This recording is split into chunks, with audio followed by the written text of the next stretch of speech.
It is my pleasure to introduce our final reader.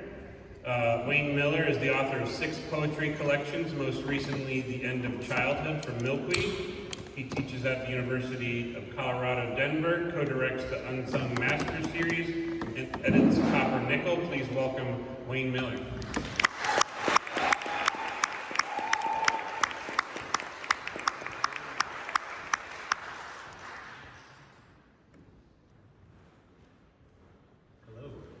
Can you hear me? Does this work? Good. I want to thank Stefan for asking me to participate. This is an incredible space, and it's the kind of space in Baltimore that Stefan can open up for all of us, so I really appreciate that. This is where we are and what we're doing. I'm just going to read 2 poems to close out. The first of these is a little bit politically grumpy, I would call it. It's called 14 Executive Orders. It's in 14 very short sections. Don't worry, they're very short. 14 Executive Orders. 1. Our children shall remain locked in the rooms where they were born. This is to prevent the impending corruption of the commons. 2. The layout of the national cubicles must occur in accordance with common sense principles of hierarchy. 3. Maps will be redrawn and redrawn until each American contains his own national border. 4.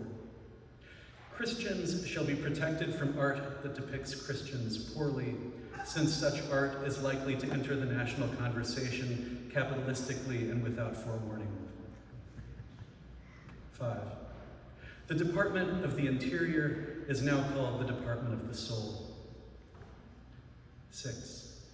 Wind will be deemed unpredictable and unharnessable like the rich. 7.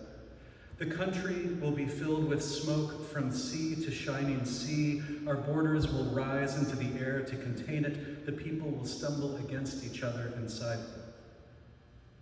8. Like all great capitalist products, memory must result from rigorous competition. 9. As Walter Benjamin said, documents of culture must be understood as documents of barbarism. This relationship will now be optimized through executive enforcement. 10. The nation's undesirables will become an internationally traded commodity. Markets will be maintained and readjusted through future executive action. 11. Those doing the work of enforcement must be masked. Violence in the service of the state will become anonymized, randomized, and exalted as in a video game. 12. Despite assurances from the framers, the primary purpose of government has always been to remind the people of their powerlessness. 13. Americans shall no longer take their abstractions in vain. 14. Seen will be the future tense of sin. This one rhymes, though I don't know if you'll hear it. It's called Theological. The super worked all day as a conductor on the subway and in the evenings as a dominatrix. She lived above me. I heard a mix of pain and pleasure, impossible to tell the difference in that studio full of my own silence.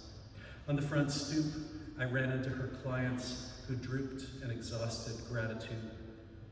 Once, I knocked. When she cracked the door, I could see she'd been crying. Behind her, a TV blew the room. Something was frying on the stove. I had a small concern.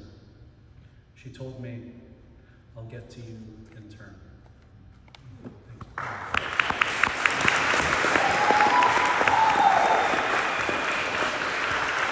Thank you.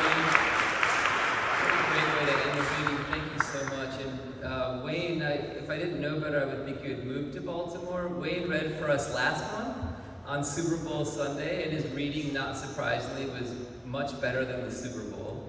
But it's great to see you back in Baltimore just a month later reading for us.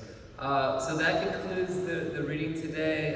Thank you first to the Ivy Bookshop for making this happen and for selling the poets' books. Thank you, yes. Bible books. Also thanks, of course, to Barrel House and 32 Poems for partnering with us on this again this year. We really appreciate it. Thank you to all the poets who read tonight, and thank you to all of you for attending. Hopefully you'll think back on this one day, much like the first reading in Chicago that the police didn't appreciate, or the Travel Lodge incident in Atlanta, or the Barrel House particular incident in Chicago. You'll look back on this one day and say, it was weird, but I was glad I was there. Enjoy AWP.